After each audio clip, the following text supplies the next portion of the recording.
हमारे साथ कुछ मेहमान भी जुड़ गए हैं, उनका रुख कर लेते हैं। सुबोध जैन हमारे साथ एसआईटी हेड हमारे साथ स्टूडियो में जुड़े हुए हैं। संदीप मिश्रा एडवोकेट है सुप्रीम कोर्ट के, रीना सिंह एडवोकेट है सुप्रीम कोर्ट की, एल एन राव पूर्व डीसीपी दिल्ली पुलिस हमारे साथ जुड़ गए। सबसे पहले राव साहब, मैं आपके पास ही आना चाहूंगा। राव साहब, नाक के नीचे ऐसा काम होता है, क्या पुलिस को जानकारी नहीं होती कि भाई आपके इलाके में जहां जहां भी ऐसे बैंक्वेट हॉल हैं वहां कौन सा खेल चल रहा है, ये पता नहीं होता क्या पुलिस वालों को? नमस्कार अनूप कुमार जी, मेरे सारे को पैनलिस्ट को नमस्कार और आपके व्यूवर्स को नमस्कार। आप भी कमाल के ही एक इश्यू लेके आते हैं जो कि पब्लिक इंटरेस्ट और सरकार के भले और उसके लिए आप लेके आए हैं ये। और मैंने देखा आपका स्टिंग ऑपरेशन से बड़ा क्लियरली साफ तौर पर चोरी नजर आ रही है, जीएसटी की चोरी है। और ये तब हो रही है जब दोनों को फायदा हो रहा है। उधर जो शादी के लिए बुकिंग करा रहे हैं उनको भी फायदा है क्योंकि जीएसटी उनको नहीं देना पड़ रहा है, उधर उनको कैश मिल रहा है और वो जीएसटी भी कम देना पड़ रहा है। उसके बाद एक प्रकार से ये कंपटीशन है हर एक जगह में कि कौन कितना कम लेगा है, किस प्रकार से कोई किसी को अल्टीमेट फायदा जो कि कंज्यूमर है उनको हो रहा है। जहां तक पुलिस की बात मैं आपको बताऊं, पुलिस के पास और भी कोई क्राइम सोल्व करने के लिए बहुत से काम होते हैं। ये वाला जो मामला है ये प्योरली और प्योरली लोगों के उसके ऊपर इंटरेस्ट पे है। यहाँ पर कोई शिकायत पुलिस के साथ करेगा तो ही करेंगे, वो बात अलग है आपकी कि पुलिस की नाक के नीचे हो रहा है और पुलिस को जानकारी है कि नहीं है। और ऑब्वियसली पुलिस को तो सबको ही मालूम है। हमें आज इसके केस की वजह से ज्यादा आंखें खुली हैं, लेकिन ये बात आम पहले से ही मालूम है सबको, क्योंकि हम सब ये कर चुके हैं। जो भी शादियां वादियां जो करते हैं सभी लोग उस टैक्सी चोरी में शामिल होते हैं। नॉट ओनली यहाँ, और भी कई शादियों से जुड़े हुए और भी काम है, ज्वेलरी का काम है या और कई काम है, वहां भी ये सब होता है। लेकिन ये वास्तव में ही सरकार को चूना लग रहा है, इसमें कोई दो राय नहीं है। और आपके जो संख्या बताई है आपने, जो अमाउंट बताया है, ये बहुत ही चौंकाने वाला अमाउंट है। इतना टैक्स चोरी हो रहा है सरकार का, और सरकार के और भी सभी डिपार्टमेंट्स को, जीएसटी वालों को मालूम है। ऐसा नहीं है कि उनको नहीं मालूम है, सभी को मालूम होता है।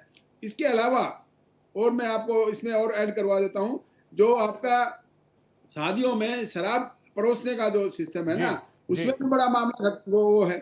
उसमें भी शराब की बोतलें कुछ दिखाई जाती हैं, एक्चुअल में कितना होता है, कहाँ से आती है, क्या करते हैं, ऐसा है ये सारा चीज। लेकिन ये एक प्रकार से हमारे समाज की कमजोरी है, उसी कमजोरी का फायदा उठाकर लोग इसका फायदा मुझे ऐसा लग रहा है आप कहना चाह रहे हैं कि जो दे रहा है पैसा उसका भी फायदा, जो ले रहा है पैसा उसका फायदा, शिकायत कोई नहीं करता। तो होता है, दोनों को फायदा होता है, तभी होता है जी। बिल्कुल, इसमें दोनों पार्टी खुश हैं, उसको टैक्स नहीं देना पड़ रहा है कंज्यूमर को, और उधर उनकी सेल भी बढ़ती है। अपना कितना ही ज्यादा लगाओ, खुश होके 3,000 की बात, आप प्लेट की बात कर रहे हो, मान लो और भी ज्यादा करेंगे तो लोगों के पास देखने वाली बात है कि ये कैश जो दे रहे हैं, बल्क अमाउंट में कैश आ रहा है, वो कैश कहां से आ रहा है। जबकि हमारे यहाँ डिजिटाइजेशन की बात कर रहे हैं, कैश को बहुत कम ट्रांजेक्शन की बात की जा रही है। लेकिन फिर भी अब इतने आपने शादियों के जिक्र किए हैं, उस शादियों में कितना कैश कहां से आया है और क्या किया है, किसने किया है, अगर इनकी पूरी इंक्वायरी इनकम टैक्स या जीएसटी करेंगे तो सारा पर्दाफाश और ज्यादा खुलासा होगा। बिल्कुल, और ये खुलासे आगे भी होंगे, बहुत सारे हैं और बैंकेट हॉल जिनके बारे में हम बताएंगे। संदीप मिश्रा जी हमारे साथ जुड़े हैं, एडवोकेट है सुप्रीम कोर्ट के। संदीप जी, मोटा मोटी जो बात एल एन राव साहब कह रहे हैं, ना शिकायत हुई ना कोई बात हुई, क्योंकि फायदा दोनों को हो रहा है। लेकिन उनको कौन बताया कि ये पैसा आप बचा तो रहे हैं, लेकिन पैसा आपकी जेब से ही कट रहा है। जो भी पैसा कट रहा है, जीएसटी का पैसा आम जनता का पैसा है। क्या प्रावधान है कानून में? देखिए, कानूनी जो सजा का प्रावधान आपने बता दिया, लेकिन अभी तक किसी को सजा नहीं हुई है।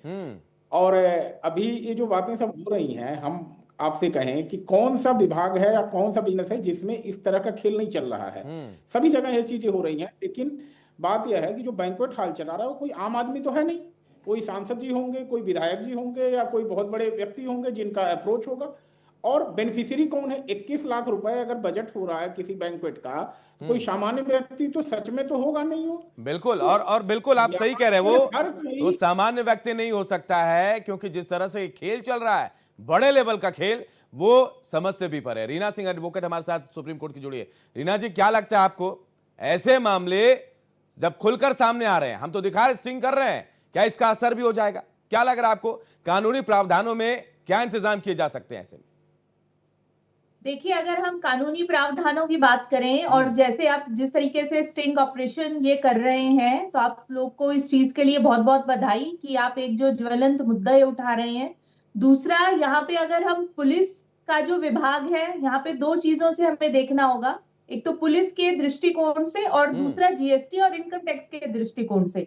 तो ये एक तरीके से कर चोरी का मामला है, टैक्स इवेजन का है, जीएसटी का है। और जो इनकम टैक्स के जो सेक्शंस हैं कि जहां पे आप 10,000 से ज्यादा का कैश के अंदर वन टाइम में ट्रांजैक्शन में लेन देन नहीं कर सकते।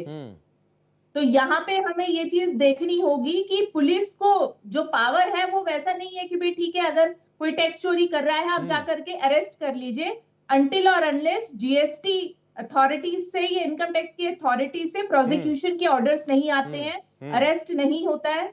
और दूसरा, इन मामलों में जो इन्वेस्टिगेशन टीम होती है उनकी रेड्स होती है, जब कंप्लेंट्स रजिस्टर होती है, चाहे वो इनकम टैक्स में टीपी की कंप्लेंट्स होती है, जीएसटी में रेड एक एंटी इवेजन टीम होती है, वो रेड करती है, पर ये पहले कंप्लेंट उसमें करनी होती है। तो ये कहीं पे भी प्राइमा फेसाई पुलिस के साथ लॉ एंड ऑर्डर का मामला नहीं है।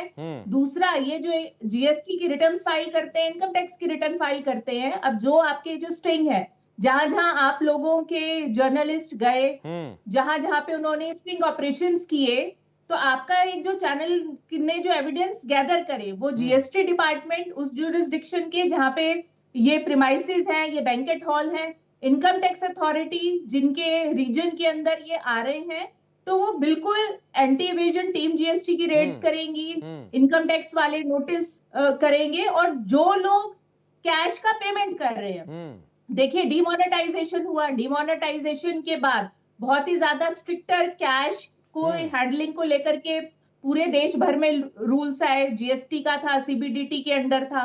तो एक जो पैरेलल कैशलेस इकोनॉमी चलती है उसको कुछ सालों तक कंट्रोल रहा, पर उसके बाद ये दोबारा से आ गए। और ये जो आपके चैनल ने जो मुहिम चलाई है, ये बिल्कुल बहुत ही काबिले तारीफ है। चलिए, आप तमाम मेहमान मेरे साथ बने रहिए क्योंकि और भी बैंक्वेट्स हॉल हैं, ना सिर्फ दिल्ली के बल्कि गाजियाबाद और नोएडा के भी, जिनके बारे में हम आपको बता रहे हैं।